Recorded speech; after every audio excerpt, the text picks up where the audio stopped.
සුබ දවසක් වේවා ඔයාලා හැමෝටම. අද ඉතින් නිවාඩු දවසක් නිසා අපේ ගෙදර අය ගමනක් යන්නයි සූදානම් වෙලා හිටියේ. උදේ 9ට විතර ගෙදරින් පිටත් වුණා අපි. ගෙදර එනකොට රාත්‍රී 8:30 විතර වුණා. ඉතින් ගෙදර එනකොටම දකින්න ලැබුණු දේත් එක්ක මට හිතුණා අද කතාව එතනින් ගොඩ නගන්න ඕනේ කියලා. ඔයාලා දන්නවා අද සමාජයේ දෙමව්පියන්ට සලකන විදිය ගැන ධර්මදේශනා විවිධ වැඩසටහන් ඕන තරම් අහන්න ලැබෙනවා. හැබැයි කියන්න කනගාටුයි. අපිට අහන්න හරීම අඩුවෙන් තමයි ලැබෙන්නේ දෙමව්පියෝ කොහොමද දරුවන්ට සැලකිය යුත්තේ කියන එක ගැන. විශේෂයෙන්ම විවාහයක් කරගෙන මහගෙදරකට එන දියණියකට, ඒ කියන්නේ ලේලියකට දෙමව්පියෝ සලකන්න ඕන විදිය ගැන අපිට අහන්න දකින්න ලැබෙනවා ගොඩක් අඩුයි. නමුත් මහගෙදරක් තුල පීඩාවට පත්වෙන කාන්තාවෝ ගැන අපිට ඕන තරම් අහන්න ලැබෙනවා. අපි අහලා තියෙනවා සමහර කාන්තාවෝ ජීවිතේ පවා නැති කරගන්නවා මහගෙදරක ජීවත් වෙන්න බැරිකම නිසා. ඉතින් මේ ගැන කතා කරද්දී මහගෙදරක ජීවත් වෙන්න ආපු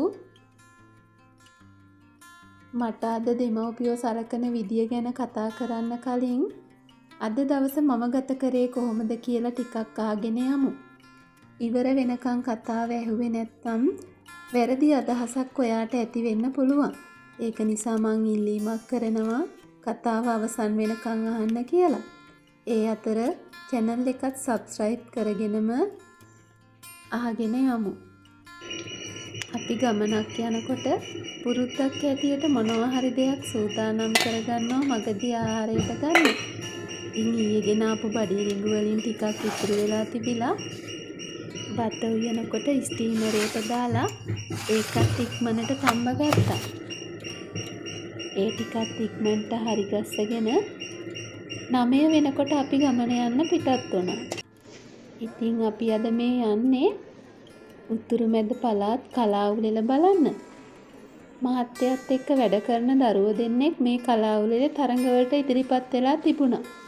ඉතින් ඒක නිසා ඒ දරුවෝ වෙනුවෙන් අපි දෙන්නත් මේකට සහභාගී වුණා. කොහොම වුණත් ඉතින් අපිට වගේම අපේ දරුවන්ටත් ඒකෙන් ලොකු අත්දැකීමක් ගන්න පුළුවන් වුණා. ඉතින් අපි 2 විතර වෙනකම් මේකට සහභාගී වෙලා ඉඳලා ඊළඟට ගියේ දරුවන්ට ඕන බඩු සහ ගෙදෙට්ට ඕන බඩු ටික ගන්න. අපි ගොඩක් වෙලාවට ගෙදරට අවශ්‍ය කරන දේවල් නිතර ගන්න යන්නේ නැහැ. එකම වෙලාවක ගොඩක් වැඩ කටයුතු එකට දාගෙන දෙන්නත් එක්ක ටවුන් එකට ගිහිල්ලා තමයි ඒවා අරගෙන එන්නේ. ඉතින් අද දවස ඒ සඳහා තින් කරගත්තම කාලය වගේම මුදලත් ඉතිරි වෙන නිසා රාත්‍රී වෙනකන් අවශ්‍ය දේවල් ටික තෝරගෙන අපි ගෙදර යන්න පිටත් වුණා. ගෙදර එනකොට වෙලාව නම් හරියටම 8:00ට විතර ඇති. ඔන්න ඉතින් ගෙදරට එනකොට ගෙදර පේන්න තියෙන දර්ශනය මොකක්ද කියලා බලන්නකෝ. සීයා ඇවිල්ලා අපි නැති වෙලාවේ ගෙදර වැඩ කරනවා.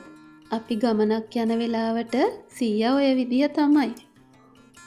සීයාගේ ගෙදර වැඩ ටික කරන්න කලින් ඇවිල්ලා අපේ ගෙදර වත්ත අතු ගාලා, ගෙවල් අතු ගාලා, රෙදි ටික ගෙට දාලා ඒ හැම දෙයක්ම පිළිවෙලට කරලා තියෙනවා. ඉතින් අදත් ඒ විදියම තමයි. ඔන්න ආපු ගමන් මුණුබුරෝ 3 දෙනා වට වෙලා සීයාට විස්තර කියනවා. ඇඳුම් ගත්තට පස්සේ සරමක් තෑගි හම්බුණානේ. ඒ සරම දැන් මේ දුවගෙන ඇවිල්ලා සීයාට දෙන්න තමයි හදන්නේ. ඔන්න බලන්නකෝ.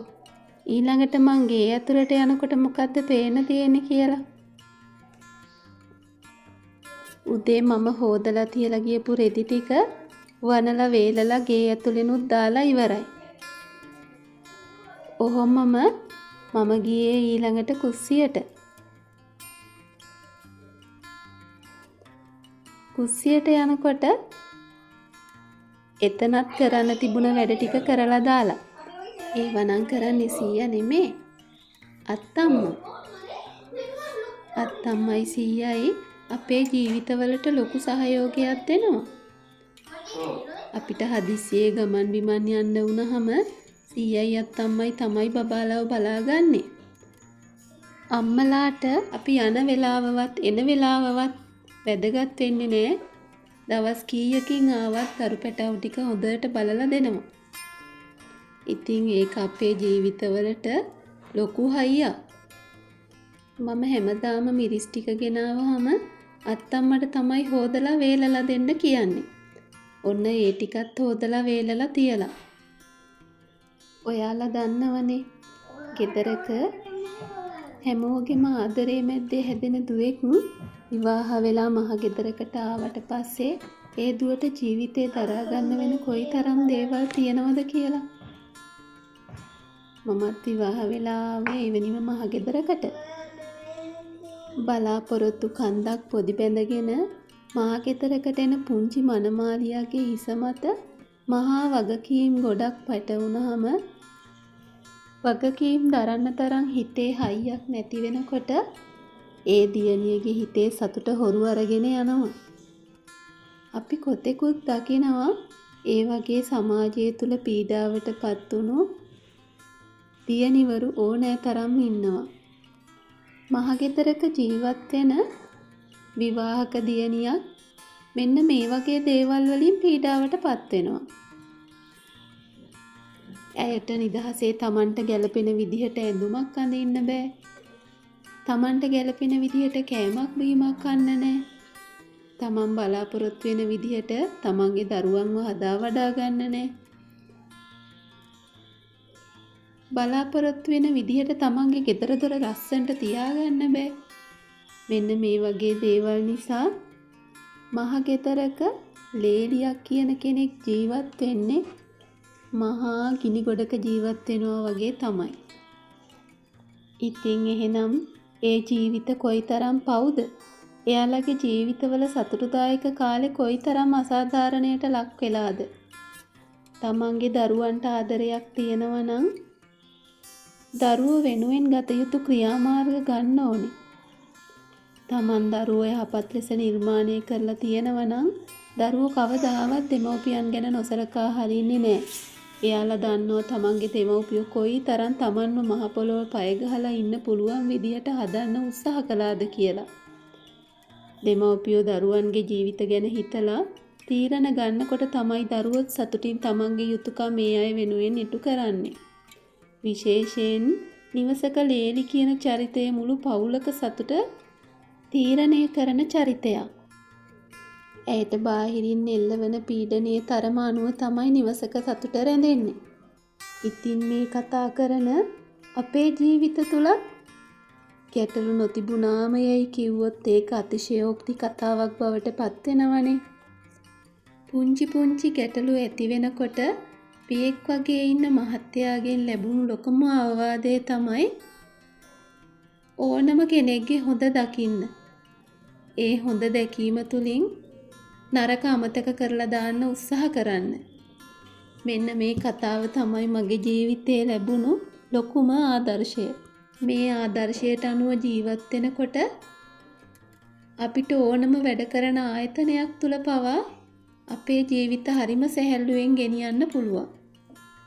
කාගේවත් වැරදි හොයනවට වඩා අපි අපේ ජීවිත තුල තියෙන වැරදි නිවැරදි කරගන්නව නම් අපිට සැහැල්ලුවෙන් සරල ගමනක් යන එක ඒ තරම් අපහසු වෙන්නේ නැහැ.